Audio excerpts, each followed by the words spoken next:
Good evening and welcome to Mining the Riches of the Parsha. Tonight is Thursday night, December 8th, 2022.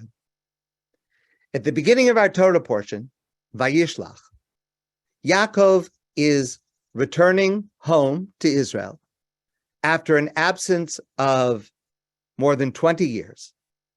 And he is going to meet his brother Esav.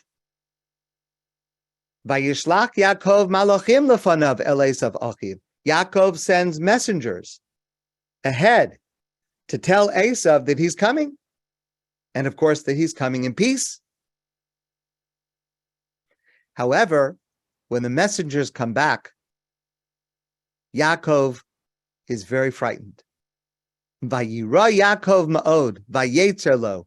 Yaakov is exceedingly frightened and distressed, because what he heard from the messengers is that Esav is coming towards him with an army of 400 soldiers. And remember, the last time they had seen each other more than 20 years ago, Esav said he was going to kill Yaakov. And now here he is, more than 20 years have passed, and he's coming towards him with an army of 400 soldiers. So Yaakov is very, very frightened. Makes sense?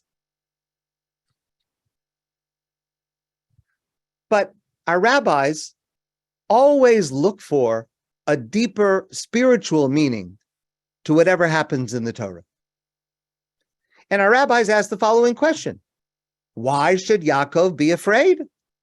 After all, God had promised that he would protect him. Remember the beginning of last week's Torah portion, when Yaakov leaves home 20 years earlier, God appeared to him in the dream of the ladder, and God said to him, I will protect you, and I will bring you home, and I will take care of you. So why should Yaakov be afraid of meeting Esav when God had promised to protect him? Our rabbis tell us a very curious answer, an answer that's difficult to understand on the surface. Our rabbis say that Yaakov was afraid because he lacked a certain merit that Esav had. Because remember, during the previous 20 years, Yaakov had not lived in Israel. He had been outside of Israel with Lavan, his father-in-law, raising his family, increasing his sheep. But he did not have the merit of living in Israel during those 20 years. Esav, meanwhile, had been in Israel the whole time. Esav had this merit of living in Israel. It's such a tremendous merit, even to visit Israel. Our rabbis tell us even to walk Dalet Amos, 4 cubits, 8 feet, to walk 8 feet in the land of Israel is a mitzvah. To live there over a period of years is a tremendous merit for a person. Esav had this merit. Yaakov did not have it. And so Yaakov was afraid. Okay, so Yaakov was afraid. But hold on a minute. Yaakov is righteous in so many ways. He has so many merits on his side. Esav, our rabbis tell us, was so wicked. He was so evil. What could that one little merit have done to change the scales that Yaakov should be worried? Maybe Esav has more merits than he does because of this one mitzvah. How is that possible? Rav Hershel Schachter gives us the following answer. And it's something that every one of us needs to synthesize into our lives. Rav Schachter explains that every individual mitzvah that a person performs is so precious. In God's eyes, a mitzvah is so cherished, it's so valued. And when a person does a mitzvah, it's not diminished by any other things that a person does. A person could live a life filled with negative actions and Evil behavior, yes, that's terrible. But if there is a mitzvah, a single mitzvah, the mitzvah is not tarnished by what happens before or after. It stands on its own. Esav had this merit, this mitzvah of living in Israel over the last 20 years, and Yaakov did not have that, notwithstanding all of the other actions, all of the righteousness of Yaakov, and all of the wickedness of Esav. That doesn't take away from the fact that Esav had this tremendous merit that Yaakov did not have. And therefore Yaakov was afraid that maybe he would no longer deserve, earn, be entitled to God's protection. A person, no matter how religious or non-religious they consider themselves, no matter how pious or non-pious they consider themselves, no matter how spiritual or secular they consider themselves, a person should never make the mistake of thinking that it's all or nothing. No, that's not true. Every action stands on its own. Rabbi Nachman of Bratslav actually uses this understanding in a wider sense to explain an approach to life. The Torah tells us Yaakov was very frightened, and he decided on a strategy. Vayachatz es ha'am asher ito ves hatzon ves habakar v'agmalim l'shtei machanos. He decides, because he's afraid of what Esav is going to do, he's going to divide his camp in half. The people, the animals, the possessions, he's going to divide it in two. Vayomer, and he says to himself, Im yavo Esav el hamachane ha'achas v'iko, if God forbid Esav should attack one of the camps, v'haya hamachane hanishar lifleita, the other camp will be able to escape. If you divide, if everything is in one location, and God forbid that location is attacked, then everything is lost. But if the camp is divided into two, an attack happens on one, the other can escape. Listen carefully to Rav Nachman of Bratslav. When a person sees that it's difficult to find a complete solution to a problem, it makes sense to settle for a partial solution in order for there to be hamachaneh hanishar lifleita, a second camp that will remain. It won't be the whole thing. Part will be lost, but at least some will be retained. A person should say to themselves, I am strong. I will not retreat completely from what God wants. I will never despair. And I'll continue to keep watch, and I'll grab whatever I can. And if it's only half, okay, so I have half. Half is better than nothing. And Rav Nachman explains that this is a personal lesson for every single one of us. Rav Nachman is saying to you, and he's saying to me, listen, you think that you're not a tzaddik, you're not a righteous person like Yaakov? I think I'm not a righteous person like Yaakov. Rav Nachman of Bratslav says, relax, don't worry. Even Yaakov understood that sometimes you have to settle for a partial victory. You have to take hold of even a partial mitzvah, even a partial success. It's worth it because of the value of every individual mitzvah, even every individual part of each mitzvah. Even if you don't have the whole thing, even if you don't succeed completely, take whatever part you can and grab it and value it. Just over a week from now, we begin the holiday of Chanukah. We all know the story. There was a period of time where the Beis Hamikdash, the Holy Temple, was defiled and used for idolatry. And then the Maccabees came into the courtyard of the Beis Hamikdash, the Holy Temple in Jerusalem. And what did they find when they got there? It was chaos. Everything was ruined. Everything was destroyed.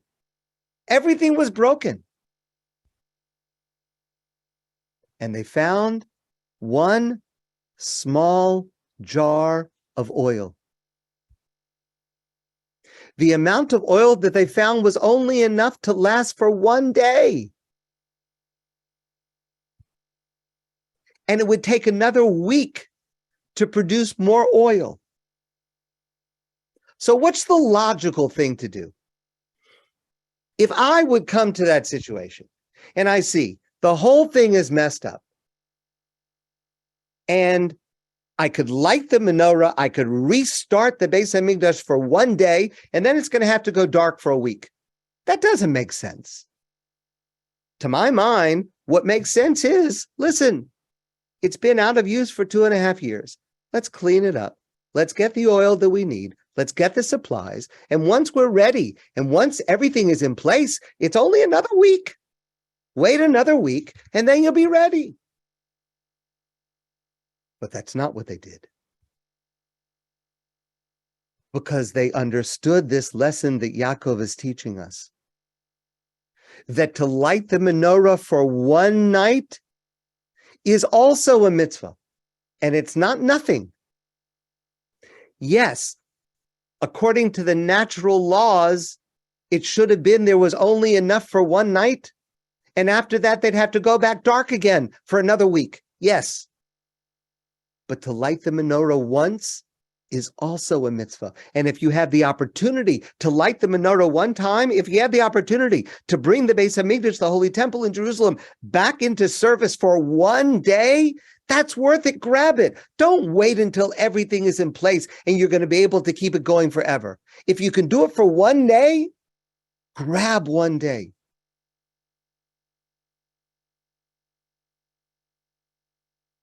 And the response to that attitude of wanting to grab even a single action that was positive in God's eyes, that was cherished in God's eyes, God responds with a miracle. God responds with a miracle, and it's not just one day. That small amount of oil lasted 8 days until there was plenty more oil. In other words, God valued this attitude that sees that even a single action, don't worry about what's been going on the last 2.5 years. Don't worry about how is there going to be oil in the next 8 days. You can do a mitzvah now, do it now.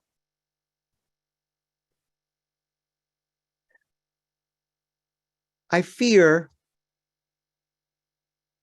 that there are many Jews who are observant, who care about Judaism, who observe mitzvos, but we sometimes think about how many mitzvos there are.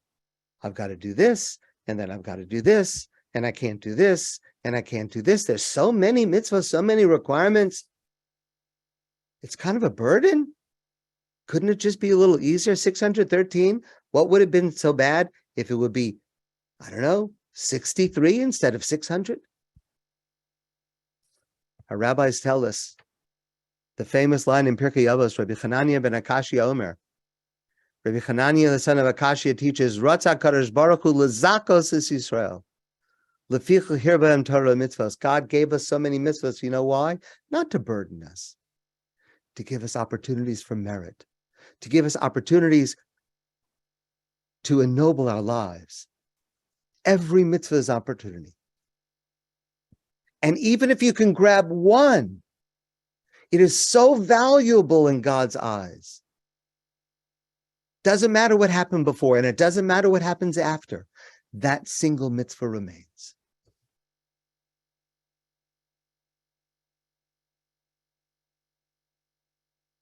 One of the main messages of Chanukah derives from Yaakov's strategy in our Torah portion.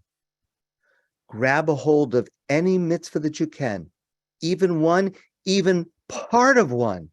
Even if you can only grab a hold and retain half, it's worth it. It's valuable. It has meaning. It's a whole lot more than nothing.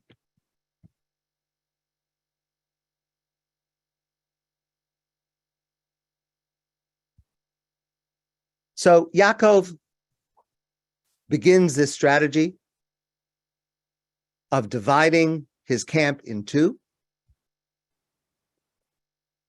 There is a river, Nachal Yavor, and he decides he's going to take half the people and half the possessions and take it to the other side of the river.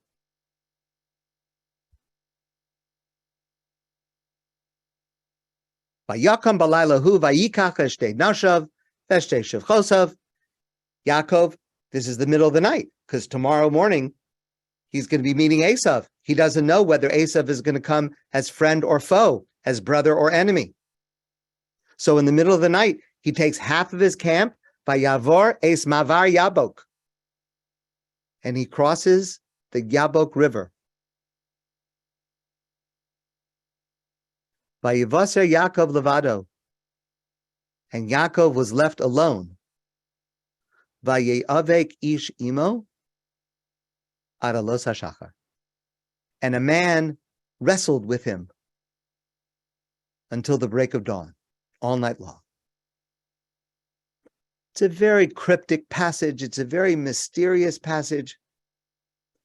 First of all, this Mavar Yabok, crossing the Yabok, this word Jabberwocky actually comes from here.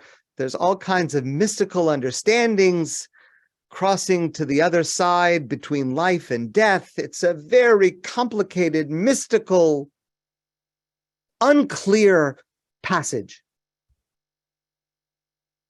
A lot of esoteric discussion about what's going on with this river and crossing the river, and why is Yaakov alone, and who is he wrestling with? Is it a man? Is it an angel? Somehow represents Esav. What's going on? But let's try to look at it simply for a moment.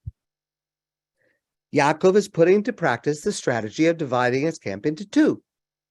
So you have everything in one place. The people and the possessions are in one place. You want to divide in two. So, and there's a river. So you take half, you put it on a boat, and you cross the river. Now your camp is divided into two. Seems very simple. So how is it possible? Vayivaser Yaakov levado. How did Yaakov come to be alone on one side of the river by himself? How did that happen? So our rabbis give us a curious answer. Shenishtayer al pachim ketanim. Yaakov had moved half of his camp to the other side, but he went back. He forgot something. He went back. He went back because he forgot pachim ketanim. Pachim ketanim means small pottery jugs, meaning insignificant items, some little meaningless, insignificant objects. Which is very, very strange, because we know from the end of last week's Torah portion that Yaakov was an extremely wealthy man. Remember how Yaakov was so assiduous in increasing his flocks and his wealth?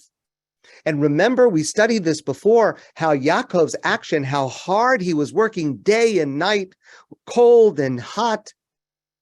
And we learned how Yaakov's actions are the model for proper business practices and employee relations, of how to work for someone as hard as you can. And he was a wealthy man. Why go back? Because you left a few pottery jugs that are worth nothing? And now, because you went back, you're in some kind of danger and there's wrestling all night long? Why go back for something insignificant? Liyakar, one of the classic commentators to the Torah, gives an amazing answer. Kliyakar says, there is holiness in something that is earned honestly. If you work honestly and you earn and you have possessions that you have purchased with money that was earned ethically and honestly, there is holiness to those objects. They were inexpensive, but they were of great value to Yaakov because he had earned them honestly. And that's why he went back for them. That's how it came that he was left alone on one side of the river by himself. There's a mitzvah of Pidyon Haben. A baby is born, and it's a baby boy, the firstborn to its mother. There's a mitzvah Pidyon Haben, redemption of the firstborn. And the way that that happens is there's a ceremony when the baby is about 30 days old, that there's a ceremony with a Kohen, and the father of the baby takes 5 silver coins. The value is a little bit more than $100. And the father redeems his son to the Kohen by giving these coins to the Kohen. Okay, it's a ceremony called Pidyon Haben. Maybe you've been to one. If not, I hope you had the chance to attend. It's a very interesting, curious, and important ceremony. All right, let's just look at the logistics. The Kohen just received 5 silver coins. What does he do with them? Sometimes, after the ceremony is over, the Kohen will give the coins back to the father. That's not the right thing to do. Sometimes, the Kohen will take that money, that value, and he'll donate it to tzedakah, to charity. He earned it through a mitzvah. He'll do another mitzvah with it. He'll give it to charity. It's very nice. It's not required, but it's very nice. Rabbi Avraham Kook, the first Ashkenazi chief rabbi of Israel, was a Kohen. And of course, he was many times honored to be the Kohen at a Pidyon Haben, redemption of a firstborn. And Rabbi Kook had the practice that whenever he received those 5 silver coins, he would always use the money for his own personal living expenses. He would pay his bills. Someone said to him, I mean, of course, there's nothing wrong with it. It belongs to you. It's given to you. It belongs to you. You can do whatever you want. But I mean, using it for your own personal benefit, why don't you give it to tzedakah? Why don't you use it for some cause? And Rabbi Kook said, no money that I ever earn in my life will be as honestly earned as these 5 coins, because it's the Torah itself that says that I should receive these coins. And so it is an honor for me to use these coins for my personal expenses, because no other funds will be as honestly earned. We should have pride in objects that we have acquired with honesty. It should mean something to us when we engage in ethical practices. The Chavetz Chaim, Rabbi Yisrael Meir Kagan of Radin,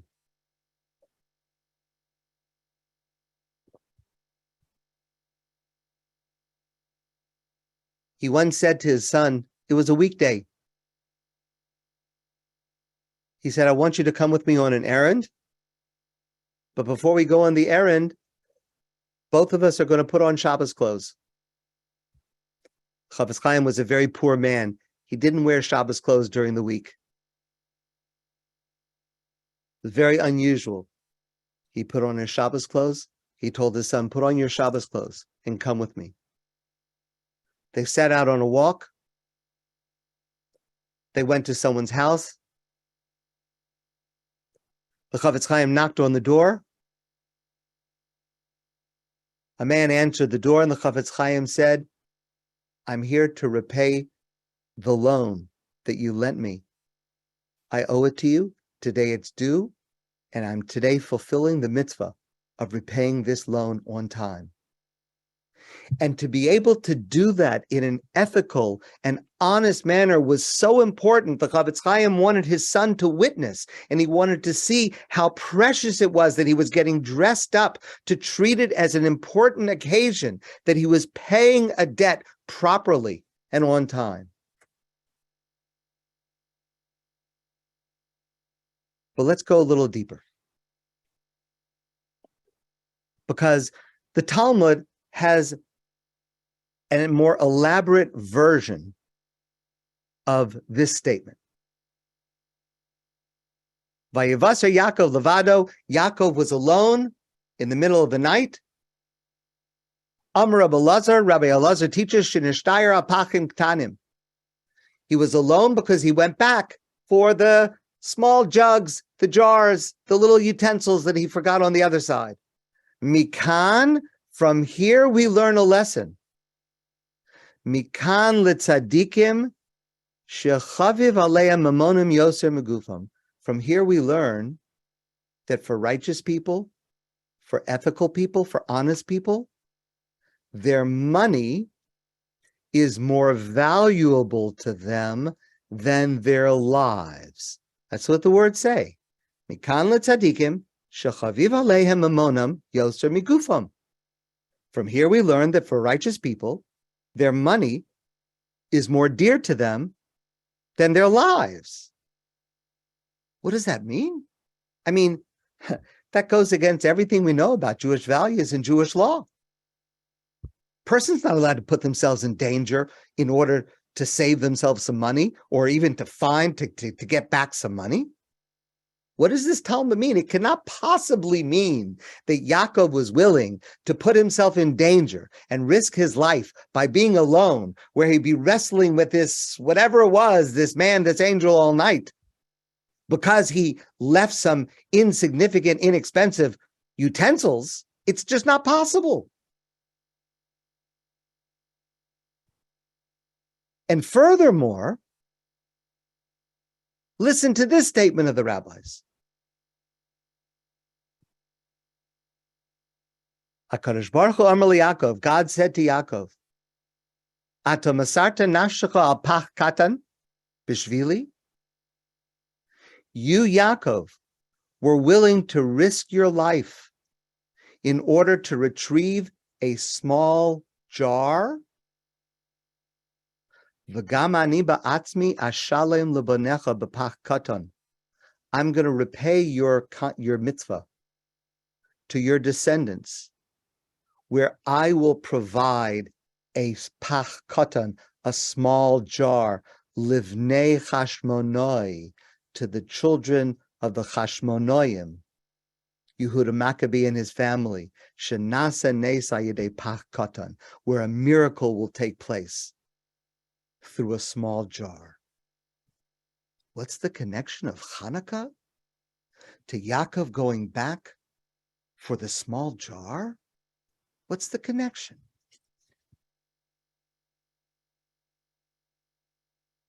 Yaakov was a wealthy man.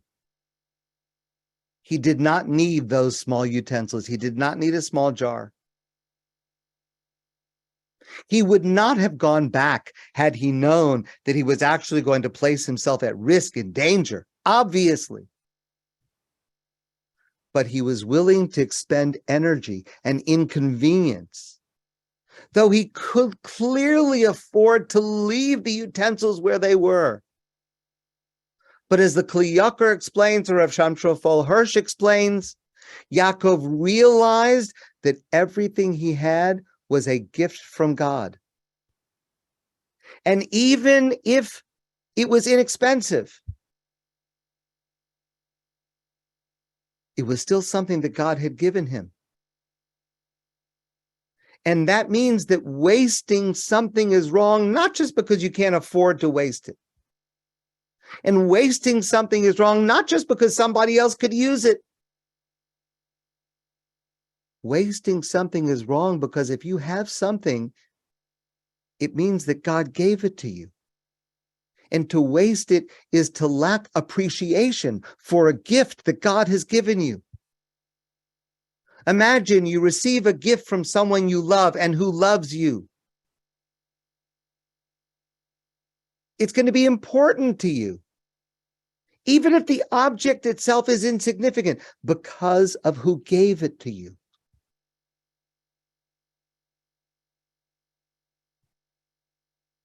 There are a number of sources that seem to indicate that there was a gradual transformation in our appreciation of what Chanukah was all about. At the time that it happened, it's hard to believe that finding the oil and the miracle that a small amount of oil lasted, instead of 1 day, it lasted 8 days. It's hard to believe that that was actually so important. Because after all, number one, they just had to wait a week and they would have had all the oil they needed. That's number one. And number two, his little secret, they didn't need the small jar of oil. The rule in the Talmud is, if there's no oil with the seal of the Kohen Gadol, the high priest, you can use any oil. You can go to Costco and buy olive oil. It's the same thing. It's hard to believe that that miracle was really the most important thing. Rather, it seems from a number of the sources that contemporaneously, it was the military victory that was the primary miracle, that a small band of one family could start this guerrilla warfare and be able to overcome the gigantic, powerful Assyrian Greek army and be able to reclaim the Beit HaMikdash, the Holy Temple in Jerusalem. That was a miracle, the military miracle.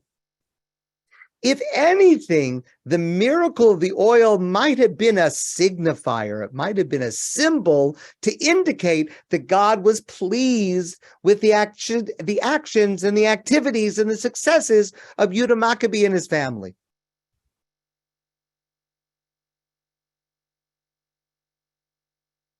But then, some 300 years later, when the Talmud describes Chanukah, for the first time, we see the primary discussion is about the small jar of oil and the miracle of lasting not 1 day, but 8 days. And today, our main celebration of Chanukah, lighting the menorah, relates exclusively to that appreciation. There is this historical shift in how we evaluate the holiday, a shift from the military victory, which was primary at the time that it happened, to our later appreciation of it, which has transformed into the miracle of the oil. And it's not an accident, because the message of our rabbis, the message that our rabbis want to emphasize, is to appreciate finding a small, insignificant object, and the message that it comes from God. It's valuable. It's not insignificant if it's a message from God, if it's a gift from God. It was consequential because it was coming from God. When we light the menorah on Chanukah, we remind ourselves of this task to look at what we have, everything in our lives, to look at what we have as a gift from God. Whatever we have, large or small, significant or insignificant. And in doing so, we repeat in our day Yaakov's original lesson in going back for the small jars of oil. Now, it's interesting that this shift from emphasis on the military miracle to the miracle of the oil seems to actually parallel a shift in the traditional foods associated with Chanukah. Because in the Shulchan Aruch, in the Code of Jewish Law itself, the Shulchan Aruch says that there is a traditional food to eat on Chanukah: dairy. Eating dairy on Chanukah is the traditional food, and that's the only thing that's mentioned. And the reason for eating dairy has to do with the story of Holofernes and Yehudis having to do with the military victory.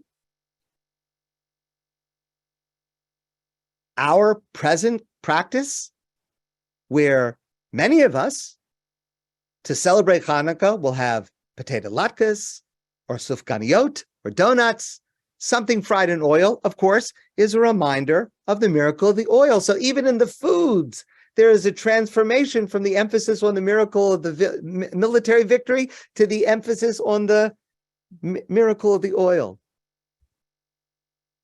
So as we enjoy the whichever foods we have on Chanukah, we should reflect on how this aspect has come to the fore and the lesson that it teaches that we learn originally from Yaakov.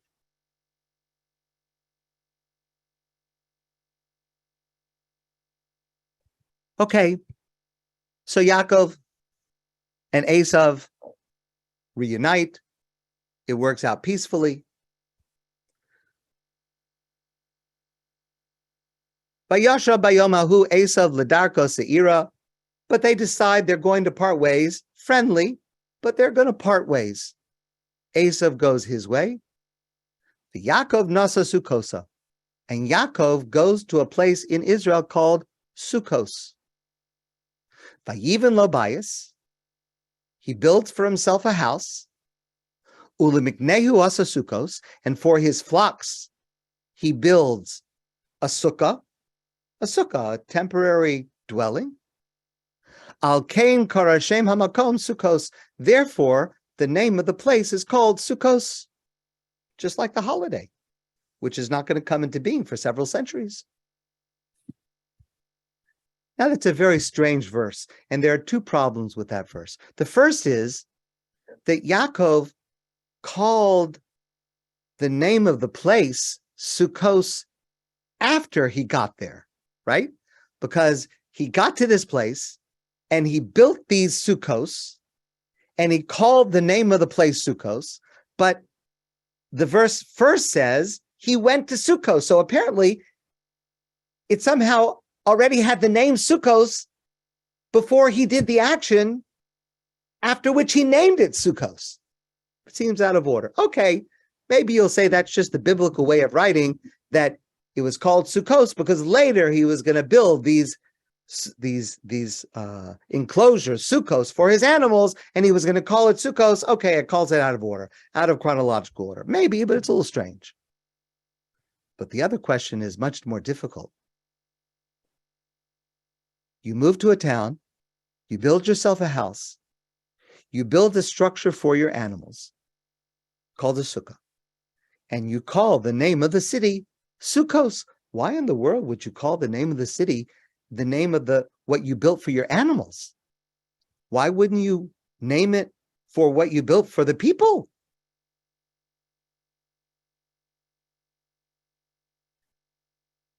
There's a sefer called Milchemes Yehuda who gives a fascinating answer.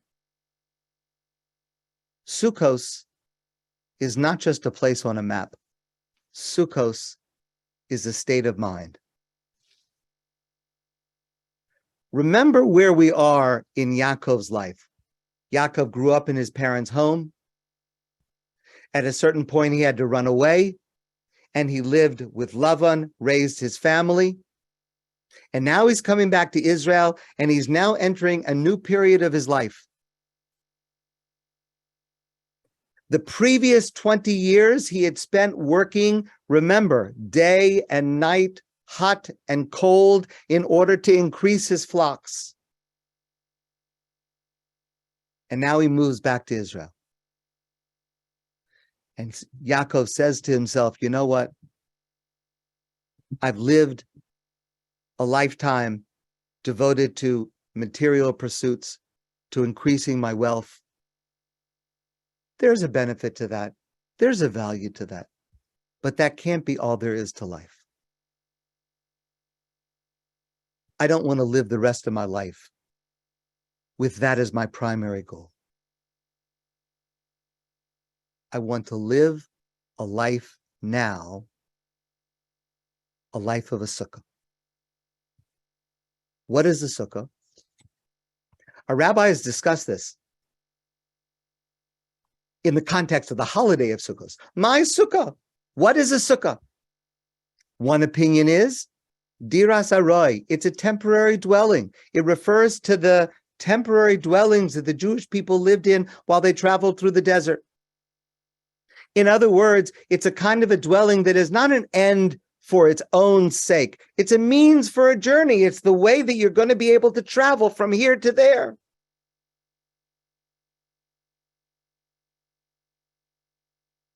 The second opinion is that the sukkah was hashras hashchina, being in contact with God's presence, being enveloped by God's cloud of glory.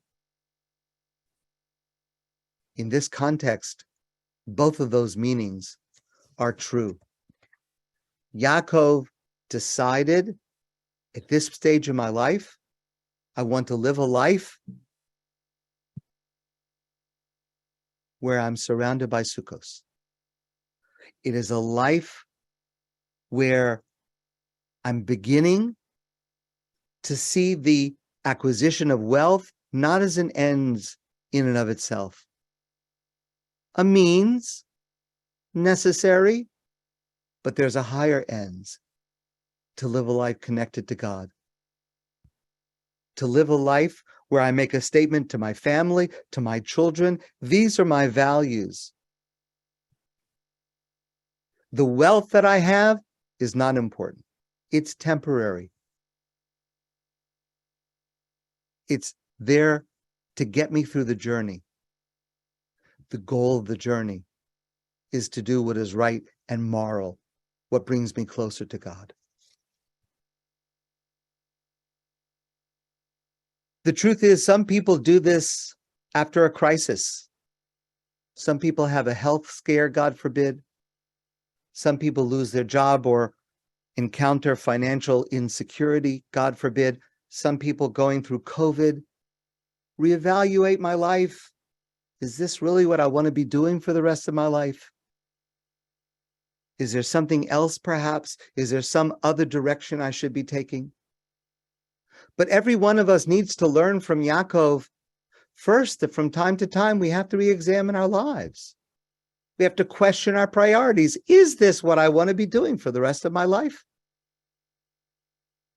What do I want my values to be? What do I want my children to learn about what's important to me? What is central and what is peripheral? What can I do without?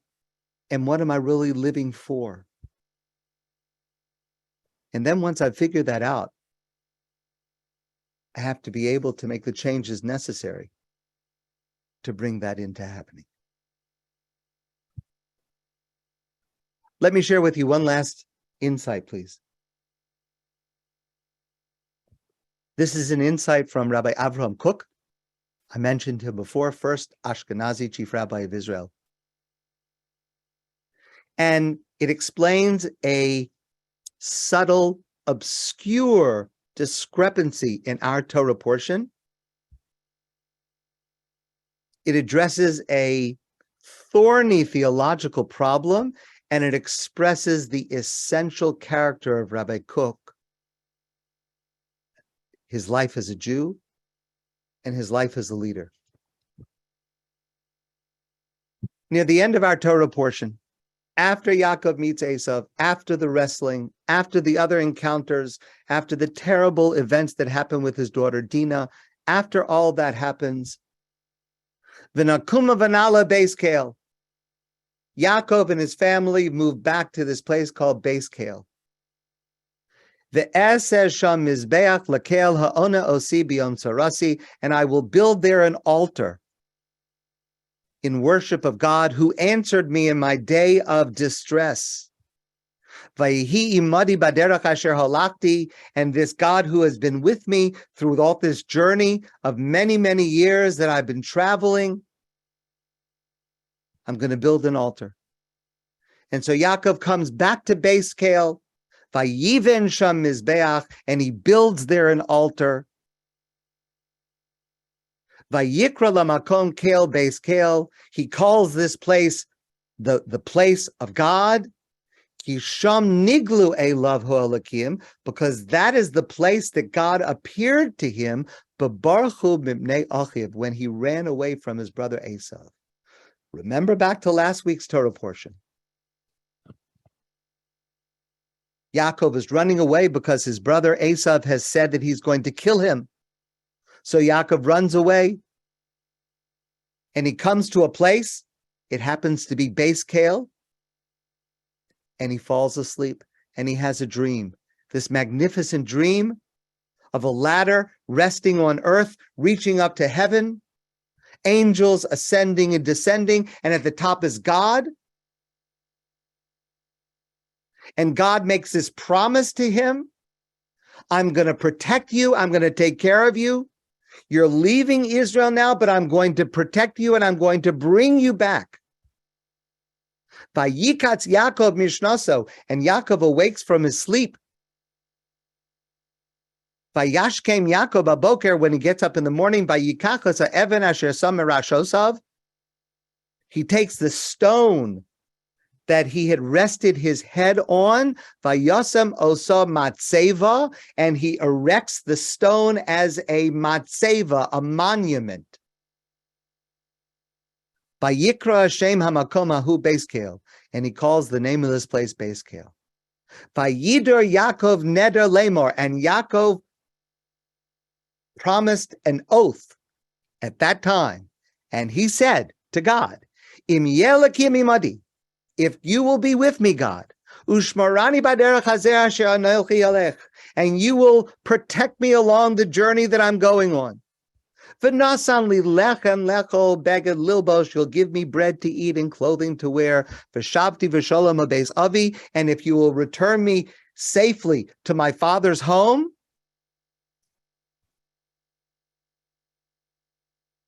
v'ha'even hazos asher samti matzeva yiyeh beis elokim. This stone that I have erected as a monument, I will offer an offering to serve you in this place. In our Torah portion, this is finally fulfilled. More than 20 years later, Yaakov finally returns to Beis Kale, and he keeps his pledge to serve God in this place. But there's a slight, subtle discrepancy. Because the first time Yaakov is in this place, Beis Kale, he serves God by erecting a matzeva. Now, a matzeva means a monument. It is a single stone, and the way that it used to be practiced, it would be placed as a way of serving God. Now, please don't confuse this with our understanding of matzeva, which is a marker, a monument for a grave. God forbid someone passes away, we have a matzeva. That's not what we're discussing. But it's the same thing. It's one stone that was erected as a way of serving God.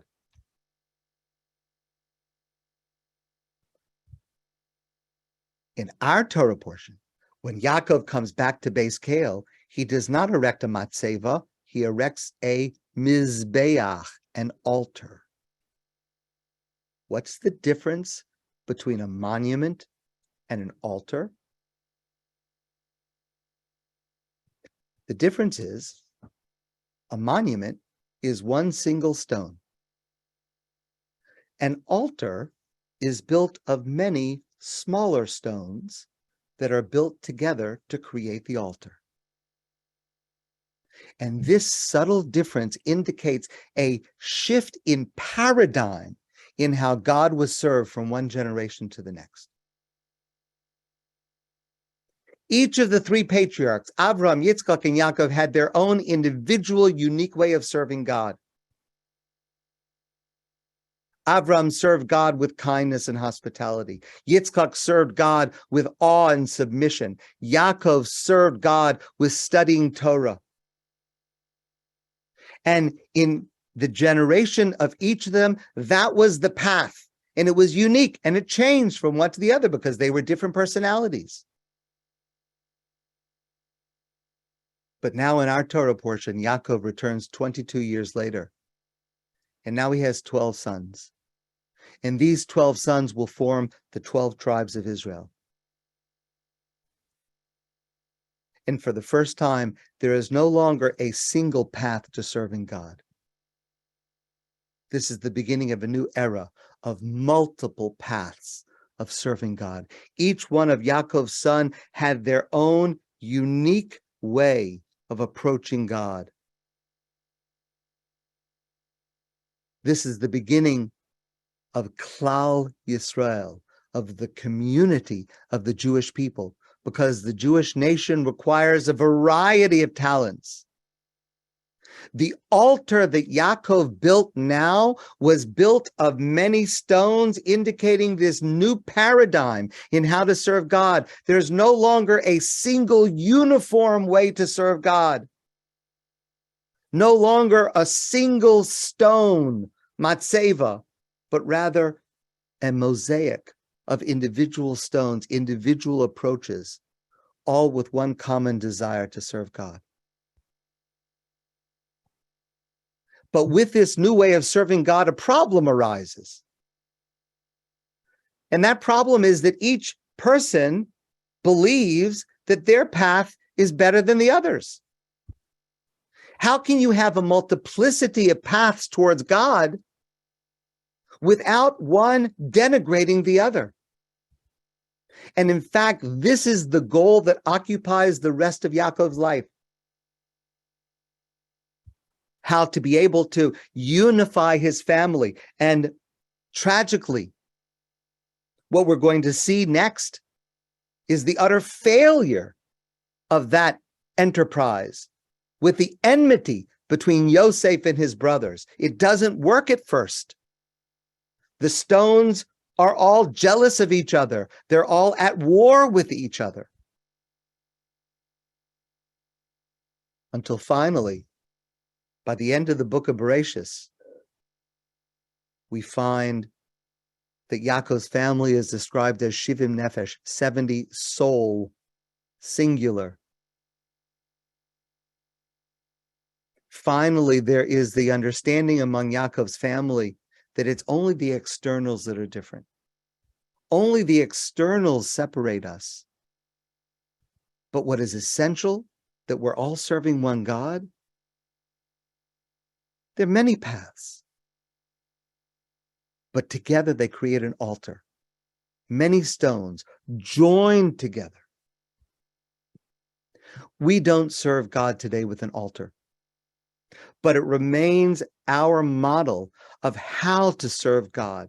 Multiple paths, multiple approaches, multiple customs, multiple languages. There is the philosophical approach and the intellectual approach and the emotional approach and the analytic approach and the simple approach and the mystical approach. There are Ashkenazim and Sfardim and Hasidim and every other traditional group of Jews. We are all stones separated by externals, but all joined together to serve God as one altar, one edifice. Rav Kook was the leader most known for seeing the beauty and holiness in every Jew, every different kind of Jew, every different group of Jews, and Rav Kook devoted his life through his teaching and his example of placing each stone together to create a magnificent mosaic of Jews serving God in all sorts of ways, but united in creating one altar. Rav Kook is a model for us of reinvigorating this paradigm for our era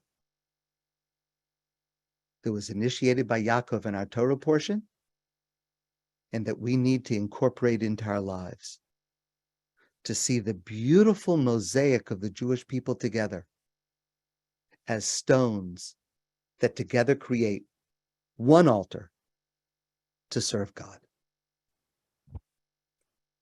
My friends, I want to wish you a great night and a beautiful Shabbos. And I look forward to seeing you soon in person.